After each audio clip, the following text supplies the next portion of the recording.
नूह अलैहिस्सलाम का एक बेटा साम था। अरब और बनी इसराइल उसी की तरफ मंसूब है। इसी साम के पोतों से हूद अलैहिस्सलाम पैदा हुए। इनका नसबनामा इस तरह है: हूद बिन अब्दुल्लाह बिन रिबाह बिन जारूद बिन आमिर बिन औस बिन इरम बिन साम बिन नूह।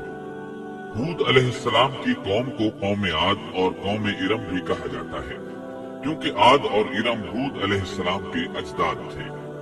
कौम हूद अहकाफ नामी एक बस्ती में आबाद थी, और ये बस्ती उमान और हजरा मौत के दरमियान रेत के टीलों वाले इलाके में थी।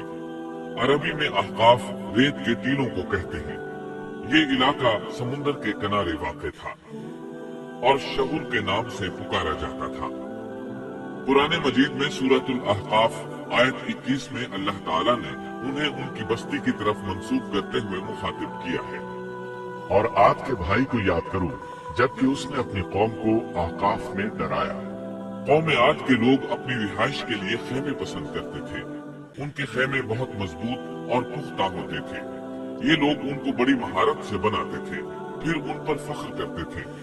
अल्लाह ताला सूरतुल फज्र आयत 6 ता 8 में फरमाते हैं, क्या आपने नहीं देखा कि आपके रब ने आद के साथ क्या किया, जो नस्ल इरम से थे, सुतूनों वाले थे, जिनके मानंद कोई कौम दुनिया के मुमालिक में पैदा नहीं की गई। अल्लाह ताला ने उनकी कारीगरी और फन की एक मिसाल दी है कि वो ऐसे खेमों में आबाद थे जिनके सतून बहुत मजबूत थे, ताकतवर थे। उन लोगों ने शहरों और बस्तियों को ऐसी कारीगरी से बनाया कि उनके मुतालिक अजीब और गरीब रिवायात मशहूर हो गई। ये नर्म जमीन में खेमे बनाते थे, इसके साथ पहाड़ों में महल भी बनाते थे। हालांकि रिहाइश के लिए जमीन पर खेमे मौजूद थे। गोया बेकार दौलत और वक्त बर्बाद करते, फिर उस पर फख्र करते। शहरों में जो रास्ते और सड़कें थी वो बहुत चौड़ी थी। इन जैसे तवील और कवी लोग बाद में पैदा नहीं हुए। कारीगरी और फनकारी में ये लोग इस मकाम तक पहुँचे कि फिर कोई न पहुँच सका। ये लोग अरब थे और अरबी में बातचीत करते थे। हूद अलैहिस्सलाम भी अरबी थे। इस्माईल अलैहिस्सलाम से पहले के अरब बाशिंदे अरब आरिबा कहलाते हैं। इनके मशहूर कबाइल ये हैं: आद, समूद, जुरहुम, अमीन, कहतान और मदियन वगैरह। इब्राहिम अलैहिस्सलाम की औलाद में इस्माईल अलैहिस्सलाम के बाद आने वाले लोग अरब मुस्तारिबा कहलाते हैं। इस्माईल अलैहिस्सलाम अरबी नहीं थे, कनानी थे। जब इब्राहिम अलैहिस्सलाम इस्माईल अलैहिस्सलाम को मक्का मुअज़्ज़मा में छोड़ आए और इस्माईल अलैहिस्सलाम ने अरबों से मेल जोल कायम किया तो उनसे अरबी सीख ली और इसमें बहुत महारत पैदा कर ली, यहाँ तक कि आपको अरब का फसीह कहा जाने लगा। आहले अरब में फसाहत व बलागत आप ही से आई। रसूलुल्लाह सल्लल्लाहु अलैहि वसल्लम भी इसी अंदाज में फसीह व बलीग अरबी में बात करते थे। तूफान नूह के बाद जब दोबारा लोगों को पैदा किया गया तो वो एक मर्तबा फिर इन बस्तियों में रहने के लिए चले गए जहाँ नूह अलैहिस्सलाम रहा करते थे। नूह अलैहिस्सलाम शाम के शिमाल और तुर्की के जुनूबी इलाकों में रहा करते थे। लोग यहाँ आबाद हो गए। फिर यहाँ से कुछ लोग फिलिस्तीन और शाम की तरफ हिजरत कर गए और कुछ लोग जजीरे की तरफ हिजरत कर गए और कौम आद जजीरे के जुनूब में आकर आबाद हो गई। उस वक्त तमाम लोग तौहीद पर थे।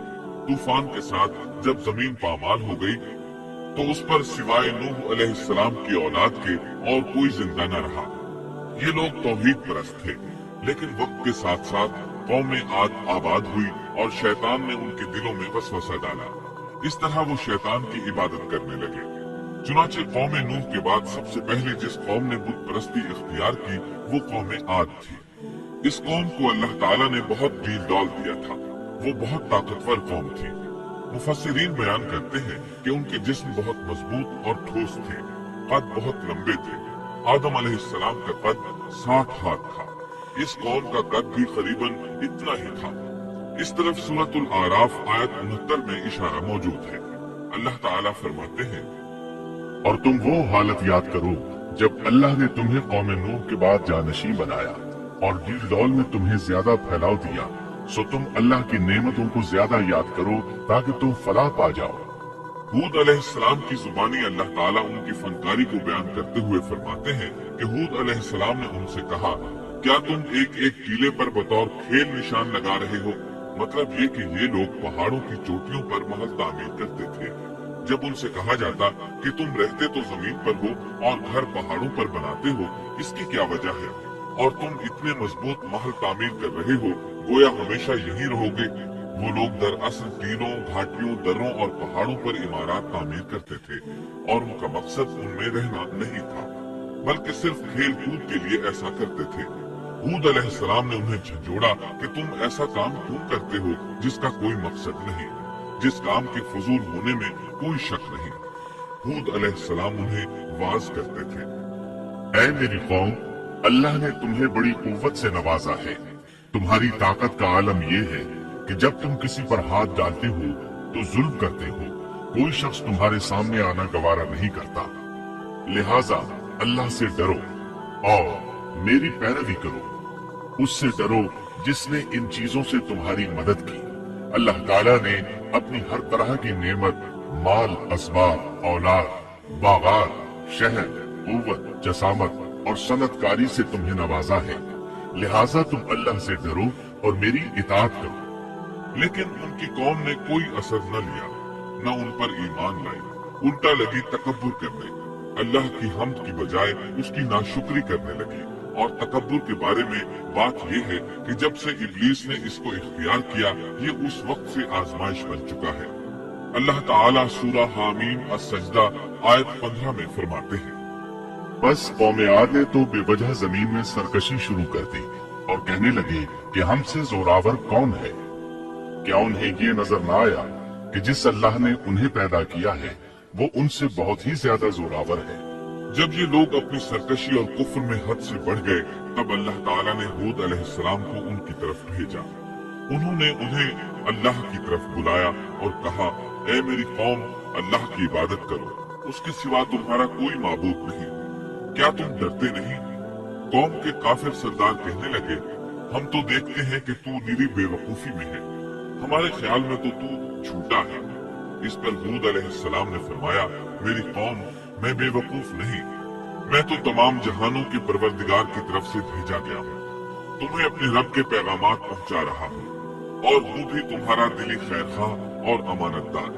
क्या तुम इस बात से ताज्जुब करते हो कि तुम में से एक शख्स की मारिफत, अल्लाह का जिक्र तुम तक पहुँचा कि वो तुम्हें खबरदार कर दे? तुम अल्लाह की उस नेमत को याद करो कि उसने तुम्हें कौम नूह के बाद खलीफा बनाया और डील डॉल में तुम्हें ज्यादा फैलाव दिया। तुम अल्लाह के एहसानात को याद करो ताकि फलाह और नजात पा जाओ। हूद अलैहिस्सलाम ने अल्लाह की अजीम नेमतों के साथ उन्हें नसीहत की, लेकिन वो बदबख्त कुफ्र ही करते रहे। आखिर उन्हें झंझोड़ने के लिए उन्होंने फरमाया, ऐ मेरी कौम, अल्लाह ही की इबादत करो, उसके सिवा तुम्हारा कोई माबूद नहीं। तुम तो सिर्फ बुहतानबाजी कर रहे हो, यानी जिन बुतों की तुम पूजा कर रहे हो उनकी पूजा तुमने खुद घड़ी है। अल्लाह ताला ने तो इसके मुताल्लिक कोई दलील नाजिल नहीं फरमाई। मेरी कौम के लोगों, मैं तुमसे इस दावत और तबलीग की कोई उजरत नहीं मांगता। मेरा अज्र उसके जिम्मे है जिसने मुझे पैदा किया है। तो क्या तुम फिर भी अक्ल से काम नहीं लेते? ऐ मेरी कौम के लोगों, अपने रब से गुज़श्ता गुनाहों की मुआफी तलब करो, आइंदा गुनाहों से तौबा करो, ताकि वो बरसने वाले बादल तुम पर भेज दे और तुम्हें ताकत में और बढ़ा दे, ताकि तुम गुनाहगार होने के बावजूद रूगदानी न करो। हूद अलैहिस्सलाम मुसलसल उन्हें दावत देते रहे, लेकिन वो जालिम कौम नूह की तरह उनका मजाक उड़ाने लगी और कहने लगी, हमारे ख्याल में तो तू बेवकूफ है और शायद तू हमारे किसी माबूद के बड़े झपटे में आ गया है। तू हमारे बुतों को बुरा कहता है, इसलिए उनमें से किसी की मार तुम पर पड़ी है, इसीलिए तू ज़हनी मरीज बन गया है। वो जालिम लोग चूंकि आखिरत पर ईमान नहीं रखते थे और दुनिया में खुशहाली की जिंदगी बसर कर रहे थे और थे भी अपनी कौम के सरदार, इसलिए अपने मातहतों से कहने लगे, ये तो तुम जैसा ही इंसान है, वही कुछ खाता है जो तुम खाते हो और पीता भी वही कुछ है जो तुम पीते हो। अब अगर तुमने अपने जैसे इंसान की इताअत कबूल कर ली तो सख्त खसारे में रहोगे। क्या ये तुम्हें इस बात से धमकाता है कि जब तुम मरकर खाक और हड्डियां बन जाओगे तो फिर जिंदा किए जाओगे? हरगिज नहीं, ये बात इम्कान से बाहर है जिसका वादा तुमसे किया जाता है। ये जिंदगी तो सिर्फ दुनिया की है, हम मरते जीते रहते हैं, हम फिर नहीं उठाए जाएंगे। ये तो वो शख्स है जिसने अल्लाह पर झूठ बांधा है। हम इस पर यकीन करने वाले नहीं। हूद अलैहिस्सलाम उन्हें दावत देते रहे, यहाँ तक कि उनकी कौम ने वाज़े तौर पर कह दिया कि आप हमें वाज सुनाएं या न सुनाएं, हम तो अपनी रविश नहीं छोड़ेंगे, ये तो पुराने लोगों का दीन है। इस तरह कौम उन्हें मुसलसल झुठलाती ही रही। आखिर हूद अलैहिस्सलाम ने भी उन्हें खुल्लम खुला धमकी दी और फरमाया, लोगों सुनो, मैं सिर्फ तुम्हें ही नहीं अल्लाह को भी गवाह बनाकर ऐलान करता हूँ कि अल्लाह के सिवा जिस जिसकी इबादत हो रही है, मैं उन सब से बुरी तरह बेजार हूँ। अब तुम ही नहीं अपने साथ औरों को भी बुला लो और अपने उन सब झूठे माबूदों को भी बुला लो और तुमसे जो हो सके मुझे नुकसान पहुंचा दो, मुझे कोई मोहलत न दो, न मुझ पर तरस खाओ।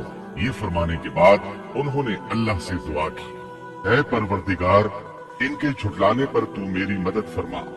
अल्लाह की तरफ से आपको जवाब मिला, ये तो बहुत ही जल्द अपने किए पर पछताने लगेंगे। अल्लाह के नबी का इनकार करने, उससे बुग़्ज़ रखने और उसका मजाक उड़ाने वालों का अंजाम क्या हुआ। अल्लाह ने उन्हें ऐसे जन्नाटे की आंधी से तहस नहस किया कि जिसकी तारीख में मिसाल नहीं मिलती। अल्लाह ने उनसे बारिश रोक ली, इससे खुश्कसाली की कैफियत पैदा हो गई, दरख्त और फल खत्म हो गए, वो लोग बारिश की ख्वाहिश करने लगे। इसी हालत में एक दिन अल्लाह ने उन्हें अजाब देने का इरादा फरमाया। उन्होंने देखा एक सियाह बादल उनकी तरफ बढ़ रहा है, खुशी से उछलने लगे, कहने लगे ये बादल हम पर बरसने वाला है, जबकि उनका ख्याल गलत था। दरअसल अब्र की सूरत में ये वो कहर इलाही था जिसके आने की वो जल्दी मचा रहे थे। वो अजाब उनकी बस्तियों की तमाम चीजों, फलों, खेमों, दरख्तों को तहस नहस करता हुआ आया। इसे अल्लाह का यही हुक्म था। आंधी इस कदर जबरदस्त थी कि पहाड़ों पर उनके तामीर करदा महलों तक को उड़ा ले गई। मुजरिमों का यही बदला है। अल्लाह ताला सूरत उज़्ज़ारियात आयत 41 और 42 में फरमाते हैं, इसी तरह आदियों में भी हमारी तरफ से तनबीह है, जबकि हमने उन पर खैर व बरकत से खाली आंधी भेजी, वो जिस जिस चीज पर गिरती थी उसे बोसीदा हड्डी की तरह चूरा चूरा कर देती थी। उस आंधी ने हर चीज को फना करके रख दिया। अल्लाह ताला उनकी तबाही एक जगह इन अल्फाज में बयान करते हैं, कौम आद ने भी झुठलाया, बस कैसा हुआ मेरा अजाब और मेरी डराने वाली बातें। हमने उन पर तेजो तुंद मुसलसल चलने वाली हवा एक लगातार मनहूस दिन में भेज दी, जो लोगों को उठा उठा कर दे पटकती थी, गोया के वो जड़ से कटे हुए खजूर के तने हैं। बस कैसी रही मेरी सजा और मेरा डराना। यकीनन हमने कुरान को नसीहत के लिए आसान कर दिया है, बस क्या है कोई नसीहत पकड़ने वाला। एक तीसरे मकाम पर अल्लाह ने उनकी जिल्लत और रुसवाई का जिक्र यूं किया है, कौम आद बेहद तुंद और तेज हवा से गरक कर दी गई। वो हवा उन पर बराबर लगातार 7 रात और 8 दिन तक अल्लाह के हुक्म से चलती रही। आप वहाँ होते तो देखते कि वहाँ लोग यूं चारों शानों चित गिरे पड़े हैं जैसे वो खजूरों के खोखले तने हों। क्या उनमें से कोई भी आपको बाकी नजर आ रहा है? हूद अलैहिस्सलाम को अल्लाह ताला ने अपनी रहमत से नजात दी। बाकी तमाम जगहों पर तबाही थी, लेकिन जिस जगह हूद अलैहिस्सलाम और उनके साथी थे उस तरफ ये हवा फटकी भी नहीं। कहा जाता है कि एक बाढ़ थी जिसमें हूद अलैहिस्सलाम, हैवानात, चौपाए और उन पर ईमान लाने वाले थे, और आंधी ने हर चीज को फना कर डाला। अल्लाह ताला सूरह आराफ आयत 72 में फरमाते हैं, गरज हमने उन्हें और उनके साथियों को अपनी रहमत से बचा लिया और उन लोगों की जड़ काट दी जिन्होंने हमारी आयतों को झुठलाया था और वो ईमान लाने वाले न थे। इसी तरह सूरह हूद में अल्लाह फरमाते हैं, जब हमारा हुक्म आ पहुंचा तो हमने हूद को और उनके साथियों को अपनी खास रहमत से नजात दी। हमने उन सब को सख्त अजाब से साफ बचा लिया। ये थी कौम आद के लोग जिन्होंने अपने रब की आयतों का इनकार किया और उसके रसूलों की नाफरमानी की और हर एक सरकश नाफरमान के हुक्म को माना। दुनिया में भी उन पर लानत लगा दी गई और क़यामत के दिन भी। देख लो, कौम आद ने अपने रब से कुफ्र किया, हूद की कौम आद पर लानत हो। इस तरह कौम आद तबाह हो गई। उनके बाद मोमिनों ने उनके बाकी बच जाने वाले मकानात पर कब्जा कर लिया और वहाँ रहने लगे। फिर हूद अलैहिस्सलाम ने हजरा मौत में वफात पाई।